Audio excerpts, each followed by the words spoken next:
As we get closer and closer to the 2025 NFL Draft, I want to start introducing you to some players that you need to know. These are guys that are hidden gems, guys who are going under the radar, or guys that you just somehow don't know about. One of them is at the quarterback position, and his name is Seth Henigan. Somehow, some way, despite being the best quarterback in Memphis football history, having nearly 15,000 yards, and being the best quarterback all time in AAC history, no one's really talking about Seth Henigan all that much. He also put up really good numbers while he was at the combine, but still this guy is going under the radar. But how did a 3-star recruit who barely had any offers become one of the best quarterbacks in college football over the last 4 years and make his way into this year's draft pool?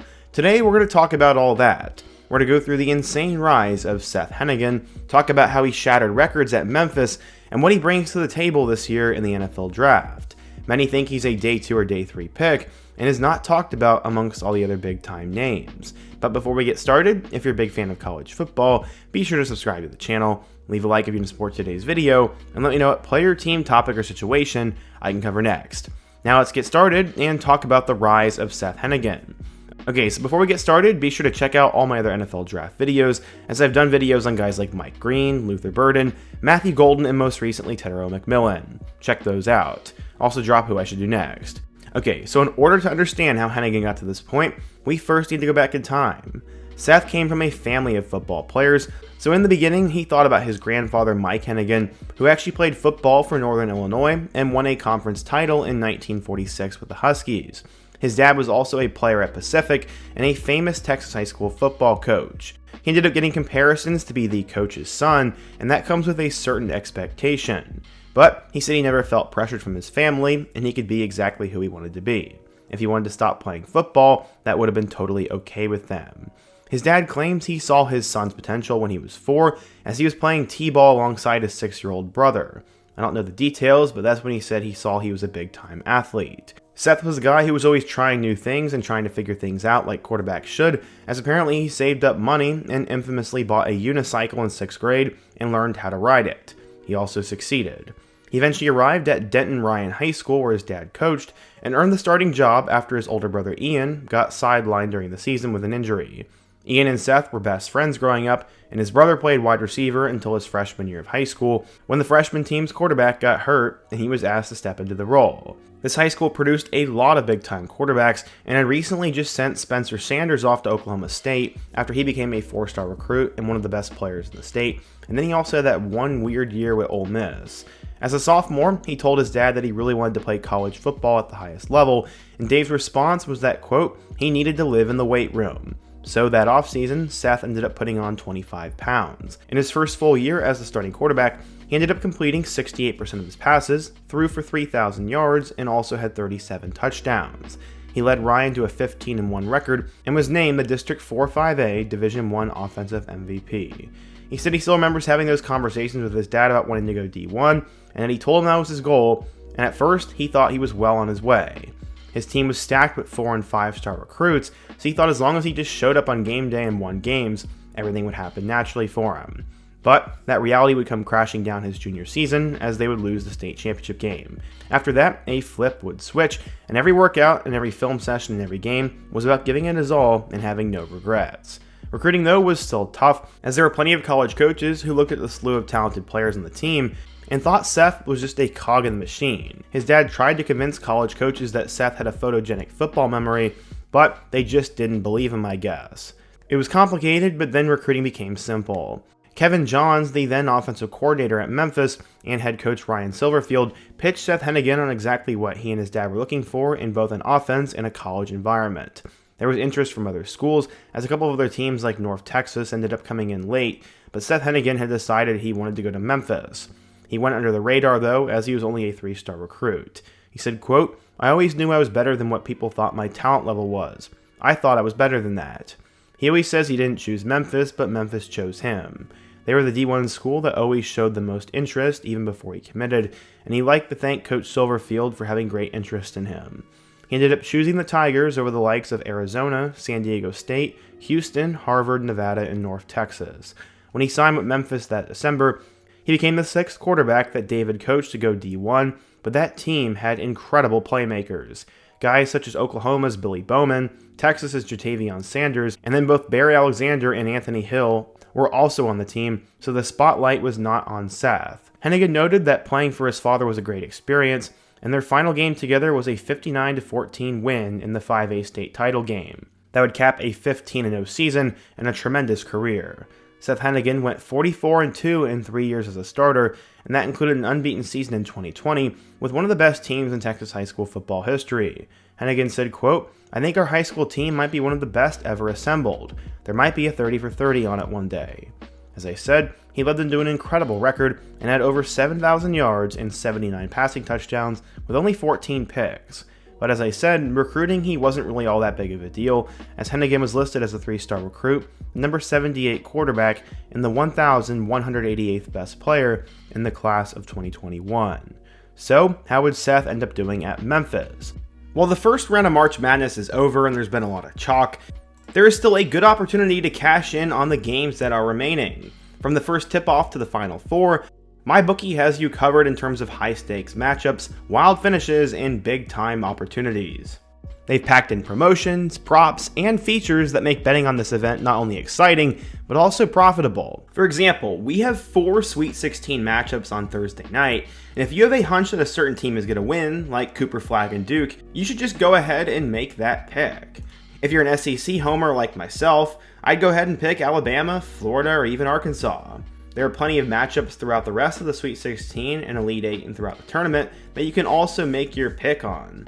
When you decided what you're going to pick, go over to MyBookie and use my promo code Fisher50 for your first bet. Despite a calm start to the month of March, I think the madness will finally ensue in these later rounds, so be sure to take advantage of all the craziness. Again, be sure to use Fisher50 over at MyBookie. Thank you to them for sponsoring today's video.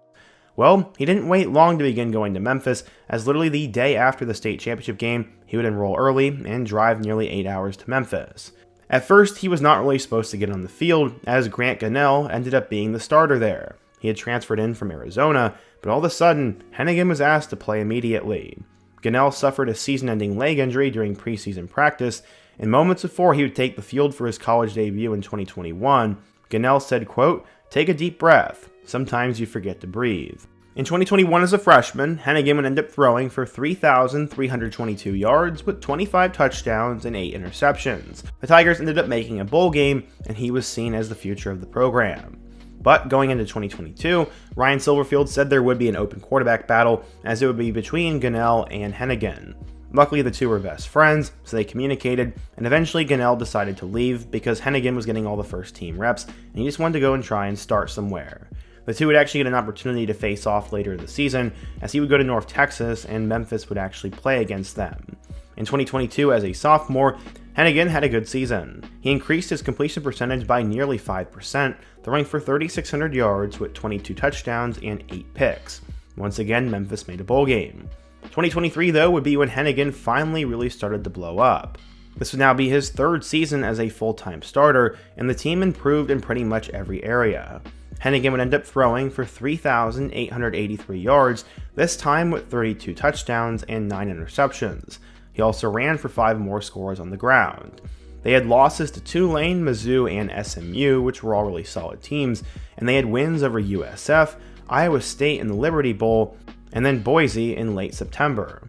As I said, he ended up having a tremendous season, and his best game would come in that bowl matchup against Iowa State, where he threw for 364 yards with 5 total touchdowns. Henigan was getting a ton of attention, but he would now have a decision to make. He had a tremendous year as a junior, as Memphis went 10-3, and that was the 5th time in school history that it ever happened.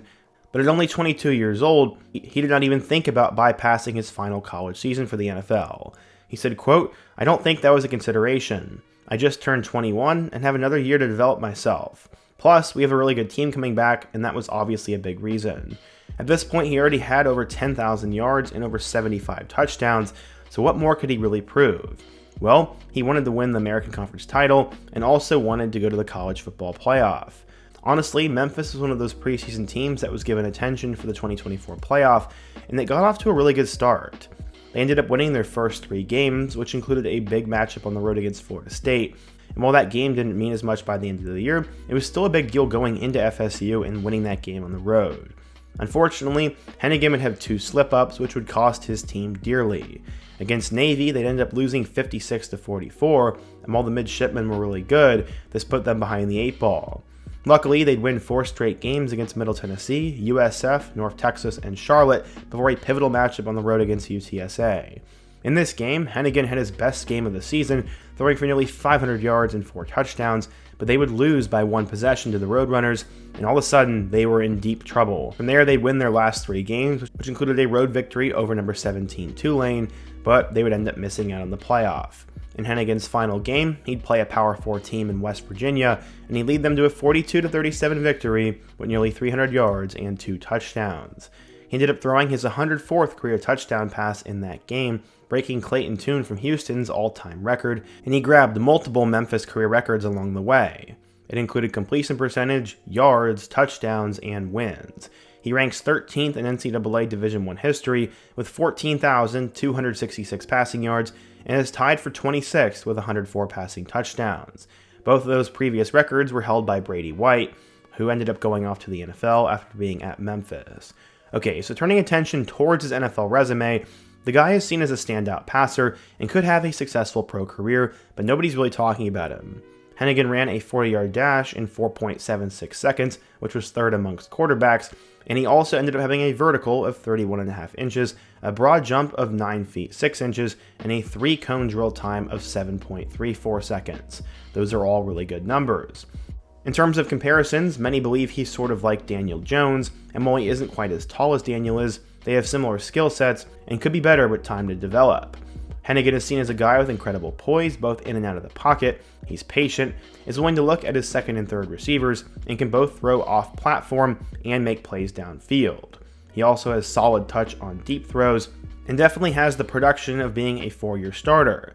But again, some will say he didn't play the best of competition, as he didn't play in the Power 4, and then the main thing on him is his accuracy.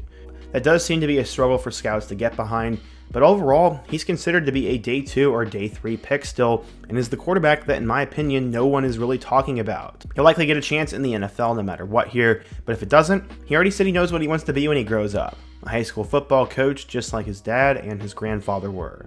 But yeah, what do you guys think? If you're a scout or just a fan of the NFL, what do you think of Seth Henigan? Does he have a shot in the league?